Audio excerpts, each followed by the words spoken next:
Welcome back everyone to Let's Play Shadowrun Dragonfall. We were checking out DVD number 3, track 2. Gotta be June 6th, 2049, one way or the other. Found an old news article that mentions Adrian from way back in 2036. It was printed in a financial magazine called Das Finanzwesen, one of those chic print-based mags that they produce for the retro crowd. There aren't any clues in here, but it's good to see someone else acknowledging his existence. SK stock suffers in post-buyout brain drain. In the aftermath of the Dragon Lofweir's hostile takeover of Sedo Krupp, Schwerindustrie-Gesellschaft, a continuing brain drain of high-level executives is causing ongoing worry among company shareholders. The company's stock took a major hit when Lofweir deposed former CEO Wilhelmina Graf Benoit last August. 3 months later, long-held power positions within the SKI empire continue to empty as the Dragon consolidates its power base.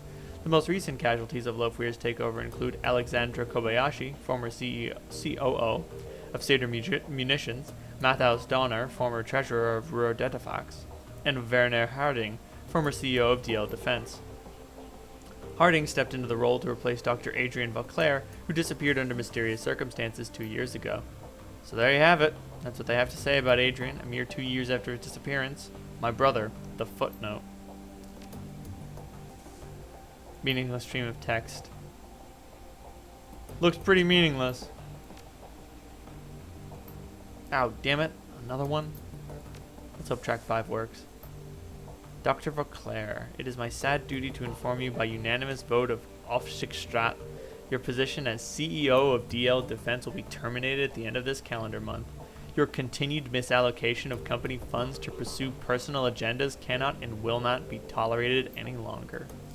The supervisory board is not unsympathetic to your mental state. The trauma that you endured during your pursuit of the Dragon Verschwinge must have been enormous, but your continuing obsession with the dragon, the dead dragon, I might add, has proven a negative influence on this company and an unjustified drain on company resources.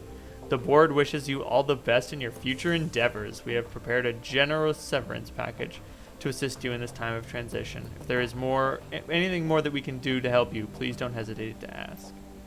Wow. That's rough. Nothing like all your coworkers calling you insane. Anything on the Shadowlands? Dragonkip banking woes. Looks like there's been a good old-fashioned bank heist in the Dragonkip. One of those old defunded banks still had some funds in it, apparently. Whoever was responsible waltzed right in and transferred away a whole load of new yen. That's not all. Palamine has been contracted to do some work for one of the other leading establishments of the area. When he went to meet his contact, all that he found was a couple of shell casings and a troll-sized pool of blood. Huh, I'd always assumed that banking was a boring job. Sounds pretty action-packed to me. You got a break-in, a big score, what looks like a revenge killing, all that, plus a steady paycheck. What more could you want? If you need me, I'll be putting in an application to my nearest savings and loan. Anything else? No unread messages. Alright. Eager, got anything to say? Any thoughts about the last run? Do you trust me? Yeah, I do. You've earned that much. I haven't always agreed with your decisions, Double, but you've proven your competence. It's only fair of me to acknowledge it. So then tell me what happened to your team. This again, why do you even care, Double? Because it's pretty clear that if you had your way, you'd still be with them, and a good leader places a priority on knowing his team. Alright, I'll tell you. I suppose you deserve to know. What happened to us was Hoffman. He was a rookie. The kid is some big money corporate exec. He looked good on paper and he made it through KSK training, so he was technically qualified to join a team, but he was way too green to fit in with ours. Still, he wanted to be a hero, and his family had enough clout to get him an assignment of his choosing. I don't know how many strings Hoffman's daddy had to pull to get him assigned to our team, but he pulled them. Hoffman became our 9th squad mate, despite Metzger's objections. Anyway, flash forward a few weeks, we were closing in one of the Russian mob's major trafficking operations. They'd been using a series of warehouses 50 miles from the border as a staging area for their convoys. Women and girls from Eastern Europe were being housed there. When the convoys came, they'd be crammed into cargo containers and hauled across the border into Germany. Go to any brothel along the border and have a look around. Chances are you'll find at least a few girls who spent some time in those warehouses. Slovakians, Hungarians, Poles, you name it. The mob has been smuggling them over for decades. But we were in a position to derail that operation. We weren't going to let the new addition slow us down. We hit them by surprise, and we hit them hard. Fisher and Braun managed to take down the Banshee they had patrolling the site. Wolf had reconnaissance drones overhead providing battle tac feeds to the rest of us. We picked off their gunmen one by one. They had the numbers on us, but they didn't know where to hit us. We had eyes in the sky, and we had cover and concealment. Every time they thought they had a fix on us, we'd shift positions and then just hit them again. They might have well been fighting ghosts. Then Hoffman broke cover and gave away a position. After that, all hell broke loose. Wolf went down first. The sound of it will haunt me for the rest of my days. An explosion, a choked scream, and then this long, drawn-out gurgling sound. When he died, the drones went down with him, and there were too many hostiles to track without them. I'll spare you the gory details, Double. Suffice it to say, my team was wiped out. I watched Metzger die. I took 3 rounds myself, had to drag myself back across the Oder-Nice line into Germany. I almost died. So that's the story. My KSK career died with the rest of our team. Our mission was illegal, after all, off the books. There was no going back for me, so I wound up here. That tell you everything you wanted to know, Fearless Leader? Are you satisfied? Yes. Thanks. So tell me, what's your takeaway from the tale of woe? I figure that you've got to have one.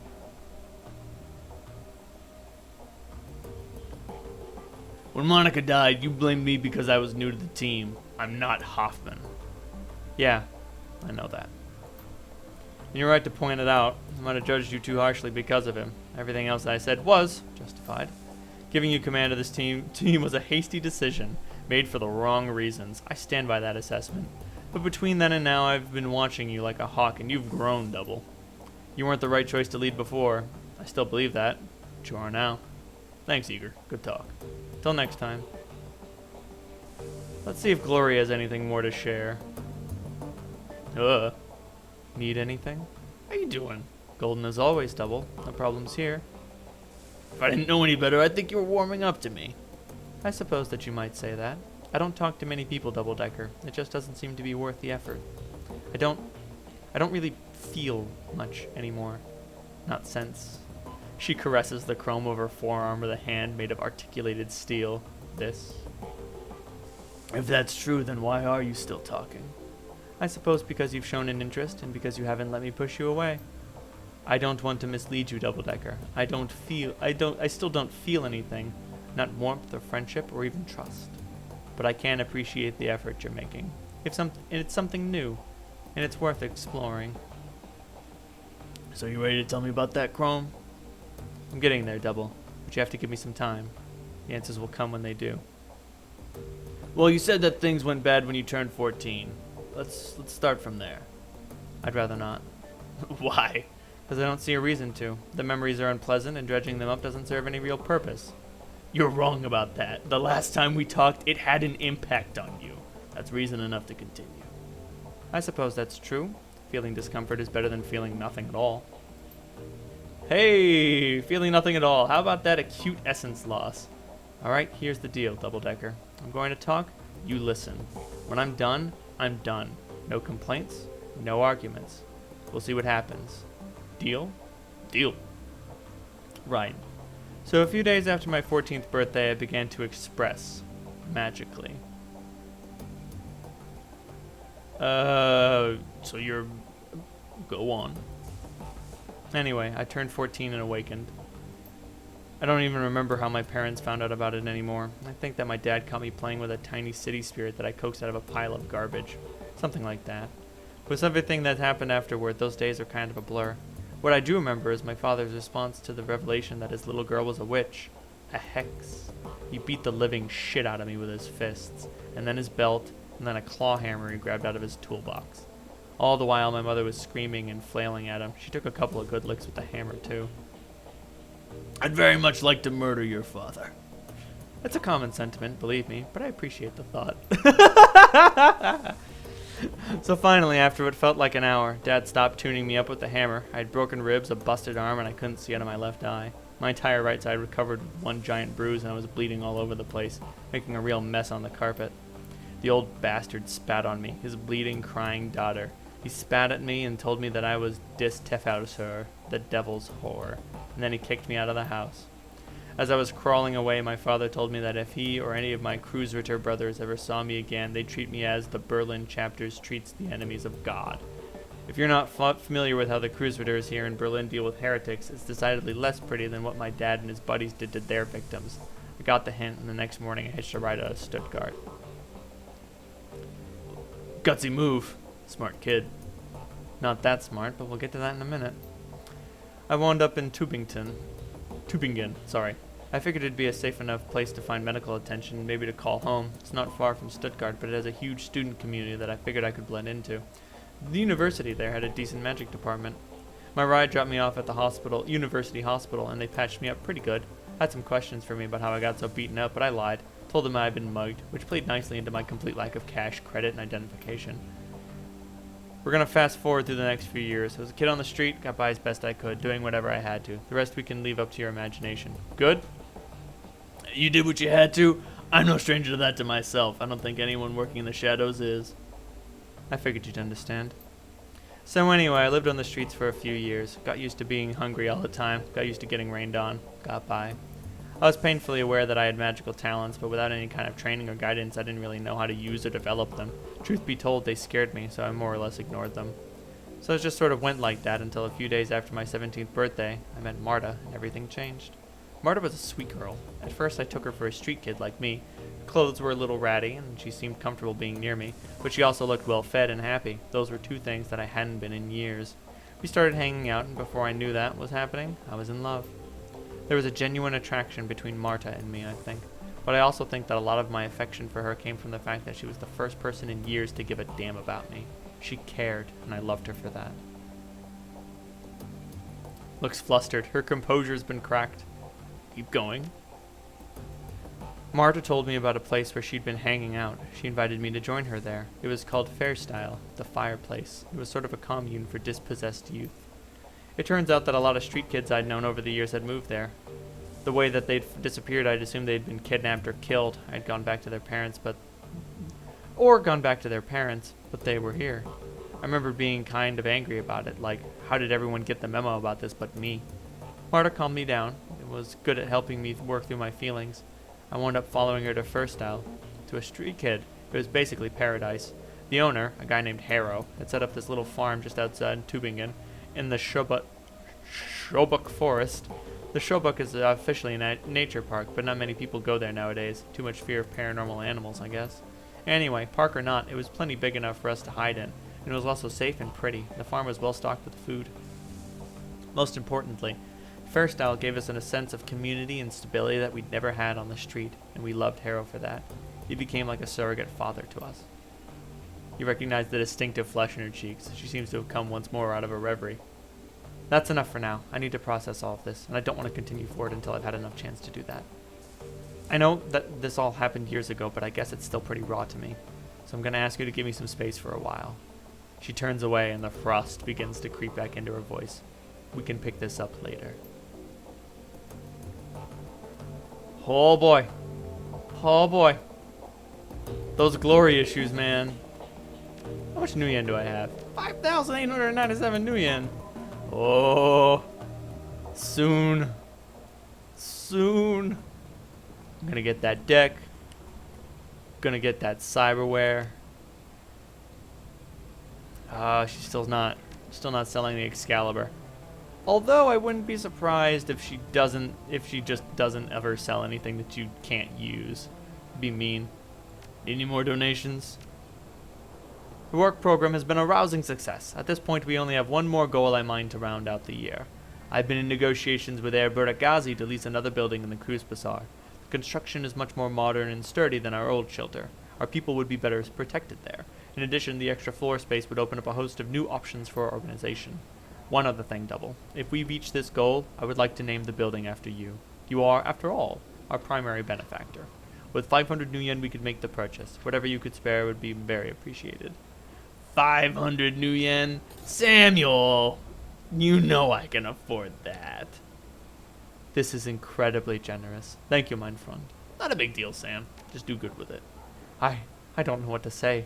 Double, with this donation, we've reached our final goal. I will speak with Buragazi immediately and provide him with his down payment. The double-decker Civic Cent The Double-Decker Civic Center. You know, as stupid as the name Double-Decker is, the Double-Decker Civic Center actually, like, it has a way of rolling off the tongue, number one, and number two, it's a larger building than the previous one with an extra floor. Did I just accidentally create poetry? Thank you once again. You've been a godsend to the poor of the Cruise Bazaar, and I will see to it that they know it. The Double-Decker Community Civic Center. There's a nice ring to it. Happy that you're pleased. You've more than earned it. Alright, let's boogie. I gotta get on out of here. What more runs? Oh, we got... What runs are left? Right. Travel to the AG Chemi Europa facility to extract the Mark IV prototype.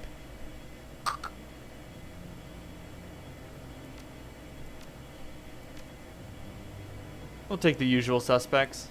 I tried bringing these mercenaries a couple of times. It really just doesn't work out. Oh, of course Dietrich doesn't have any cyberware. Being a, you know, shaman and all that. Magic and tech, they don't go together. All there is to it.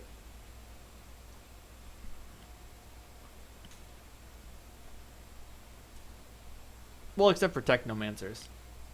But those are only legends. Come on, people who can control the power of the Matrix with nothing but their mind? That's bullshit. Monolithic, plastic, sterile. The Berlin office of AG Chemi Europa is all these things and more.